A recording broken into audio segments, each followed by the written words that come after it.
Hello, and welcome to another episode of Selling Life and Annuities. My name is Troy Culver.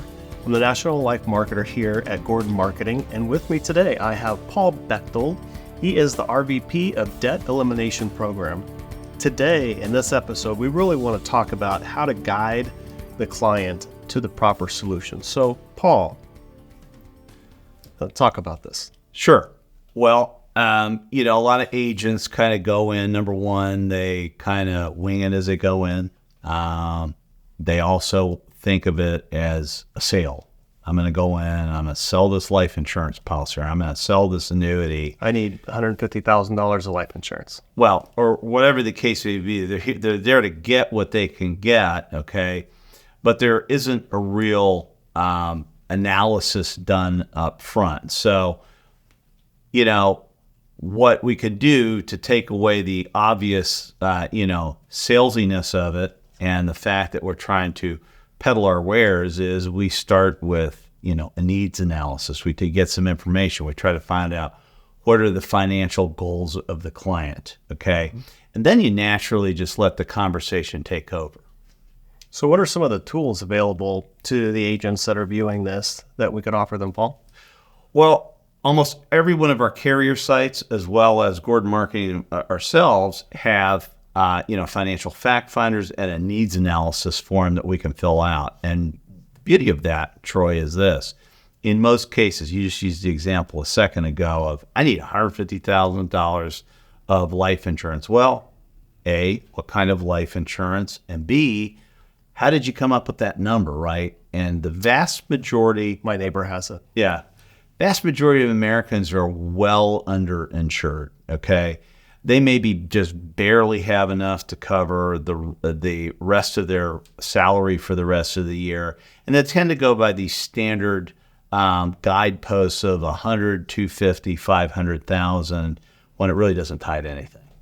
And I know a lot of times an agent may be faced with, oh, my client can't afford it. I can't afford life insurance, Paul. What would you suggest to the agents out there when they come across that? Well, that's where we come in, obviously. They should give us a call because maybe they're looking for permanent insurance, or they're simply looking at the wrong kind of insurance, okay? And maybe they're making assumptions about underwriting that they're not going to qualify. For example, somebody goes after a final expense policy when they could get a fully underwritten policy and save a lot of money on the premium, those kind of things. Maybe we find options where we buy term insurance instead of permanent and then we convert it later, okay?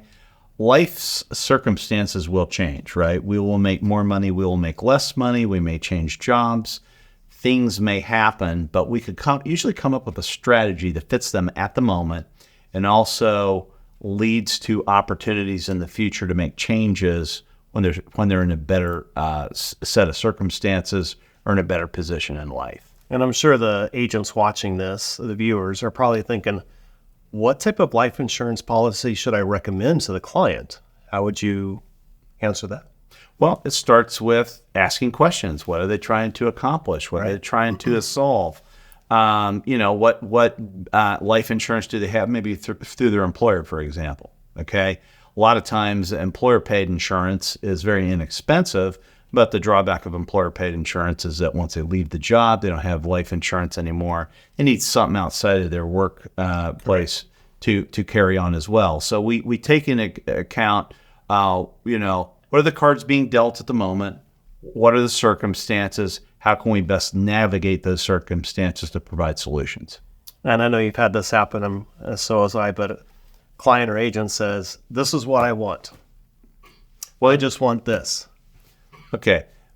Obviously, we go back to what we talked about before, which is let's gather some facts around that. How did you come up with that number? Why do you think so? Okay.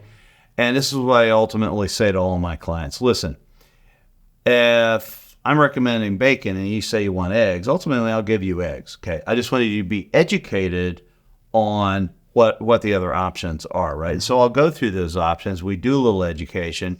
And in many circumstances, many times, people will ultimately see that although I thought I wanted this, really this is going to make more sense, okay? So let's just use an example. you're got a agent meeting with a client. They think they want 20-year term insurance. Okay. And what they see is that they could get a guaranteed universal life quote, have permanent term, right? For a little bit more money. And maybe that has living benefits and it has some other value propositions there that make sense. And because of that value, they're willing to spend the extra money. So they can have their bacon and eggs at the same time. That's exactly right. Very good. Okay. Well, I know we talk about this all day, but we need to draw this to a close. We're running out of time. But before we do, really would like everyone watching this to hit the like button, subscribe, comment, and share it with a friend. On behalf of Paul Bechtold and myself, Troy Culver, we want to wish you the very best and happy selling.